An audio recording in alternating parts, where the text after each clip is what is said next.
మన జీవితంలో ఏదైతే వద్దనుకుంటామో దాని గురించి మాట్లాడొద్దు, ఏదైతే కావాలనుకుంటామో దాని గురించే పదే పదే మాట్లాడాలి, పదే పదే ఆలోచించాలి, పదే పదే దానికి ఫీలింగ్ తీసుకోవాలి. అప్పుడు అది మన జీవితంలో నేచర్ కూడా సపోర్ట్ చేస్తే అవుతుంది. ఇది పక్కా. నాకు అప్పులు ఉన్నాయి అంటే లేని అప్పుడు కూడా ఫోన్ చేస్తూనే ఉంటాడు. ఇంకా ఎప్పుడు ఇస్తారో అర్థమైందా? నాకు వెయిట్ ఎక్కువ ఉంది, నాకు వెయిట్ ఎక్కువ ఉంది అని అంటే అందరూ కావాలని వెయిట్ ఎక్కువ గురించి మాట్లాడతాను నేను ముంగడికి వచ్చి. సో అందుకోసం ఏదైతే వద్దనుకుంటారో దాని గురించి మాట్లాడకుండా ఏదైతే కావాలనుకుంటారో దాని గురించి ఎక్కువ మాట్లాడండి. ఫోకస్ చేంజ్ చేయండి. ఎప్పటివరకు అయితే ఫోకస్ చేంజ్ చేయరో అప్పటి వరకు మన జీవితంలో మిరాకిల్స్ కావు. మీ చేతిలో ఏదైతే కంట్రోల్ ఉందో దాని గురించి ఆలోచించండి. కంట్రోల్ లేని దాని గురించి గింజుకొని ఆలోచించినా కూడా వేస్టే. ఇప్పుడు నా చేతిలో ఒక 20,000 ఫోన్ ఉంది, సడన్గా జారి కింద పడిపోయింది, నేను ఏమైనా తీసుకురాగలుగుతానా? చెప్పండి, తీసుకురాగలుగుతానా? తీసుకురాలేను కదా.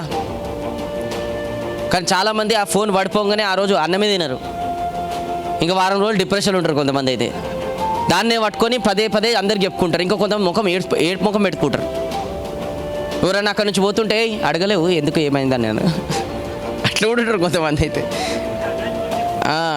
సో ఇప్పుడు ఆ ఫోన్ పడిపోయింది కాబట్టి ఆ ఏడ్చుకుంటే కూస్తే పైన కూడా ఫోన్ రాదు. ఒకవేళ ఏడ్చుకుంటే కూస్తే ఫోన్ వస్తుందంటే నన్ను అందరం కలుసుకొని ఏడుస్తుంది, రాదు అది.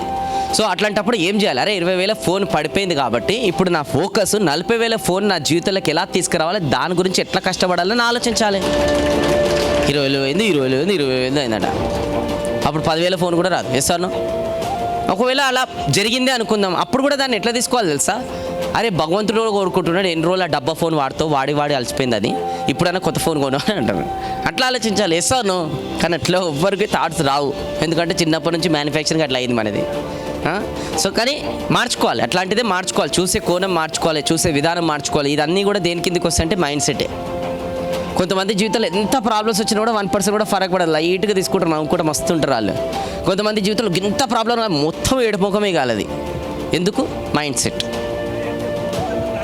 ఫోకస్ అంతా ఆ ప్రాబ్లం పైన ఉంది కాబట్టి. Yes are no?